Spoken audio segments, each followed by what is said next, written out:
మరికొన్ని గంటలు ఆంధ్రప్రదేశ్ ముఖ్యమంత్రిగా టీడీపీ అధినేత చంద్రబాబు నాయుడు ప్రమాణ స్వీకారం చేయనున్నారు. ఉదయం 11:27 సీఎంగా 4వ ఆయన ప్రమాణ స్వీకారం చేయనున్నారు.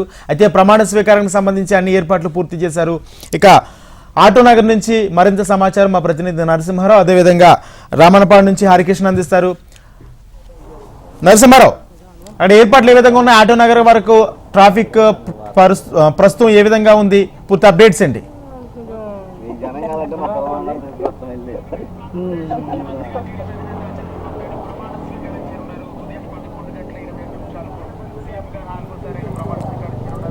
నరసింహారావు, రైట్. హరికిషన్, ప్రస్తుతం అక్కడ పరిస్థితి ఏ విధంగా ఉంది? అభిమానుల తాకిడి పెద్ద ఎత్తున ఉన్న నేపథ్యంలో ట్రాఫిక్ కు సంబంధించి ఏ విధమైన చర్యలు తీసుకున్నారు? ఇంకా అభిమానులు రాక ఇంకా కొనసాగుతుందా? పూర్తి అప్డేట్స్ ఏంటి?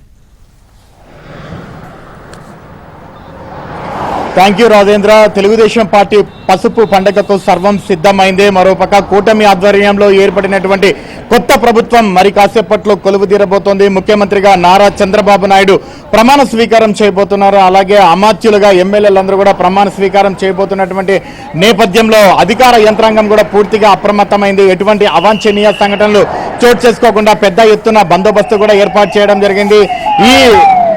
ఈ పండుగకు పెద్ద ఎత్తున ఇతర ప్రాంతాల నుంచి కూడా భారీ సంఖ్యలో అలాగే అభిమానులతో పాటు పార్టీ కార్యకర్తలు, నేతలందరూ కూడా తరలి వస్తున్నారు. మరోవైపు దేశ ప్రధాని నరేంద్ర మోడీతో పాటు దేశ హోంశాఖ మంత్రి అమిత్ షా, అలాగే మంత్రులతో పాటు ఇతర రాష్ట్రాల సీఎంలు కూడా హాజరవుతున్నారు ప్రత్యేక అతిథులుగా. మరోవైపు ఇటు నారా కుటుంబం, నందమూరి కుటుంబం, అలాగే మెగా ఫ్యామిలీ కుటుంబం, వారికి సంబంధించినటువంటి ముఖ్యమైన వ్యక్తులతో పాటు వారి అభిమానులందరూ కూడా హాజరు కాబోతున్నారు. 5 సంవత్సరాల తర్వాత తమ అధినేత తిరిగి 3వసారి నవ్యాంధ్రప్రదేశ్ ముఖ్యమంత్రిగా ప్రమాణ స్వీకారం చేస్తున్నటువంటి నేపథ్యంలో ఆ దృశ్యాన్ని కనులారా వీక్షించేందుకు పెద్ద ఎత్తున ఇటు శ్రీకాకుళం నుంచి అనంతపురం వరకు కూడా భారీగా తరలి వచ్చారు. ఒక్కసారి మనం ఇక్కడ ఒకసారి చూడవచ్చు. ప్రస్తుతం మనం ఇక్కడ రామవరప్పాడు రింగ్ రోడ్ నుంచి కూడా కేసరపల్లికి వెళ్ళేటటువంటి హైవే వైపు ఉన్నాము. ఇక్కడ ట్రాఫిక్ ఆంక్షలు అనేవి కూడా పూర్తిగా ఉన్నాయని మాత్రం చెప్పుకోక తప్పదు. ఉదయం తెల్లవారుజామున 2 గంటల నుంచి కూడా పలు ప్రాంతాలలో ట్రాఫిక్కి తీవ్ర అంతరాయం ఏర్పడుతుంది. అయినప్పటికీ కూడా ఎలాగైనా కూడా ఖచ్చితంగా తమ అధినేత ప్రమాణ స్వీకారం చూసి తీరాలన్నటువంటి ఏకైక లక్ష్యంతో కిలోమీటర్ల మేర నడిచిపోతున్నటువంటి పరిస్థితి కూడా లేకపోలేదు.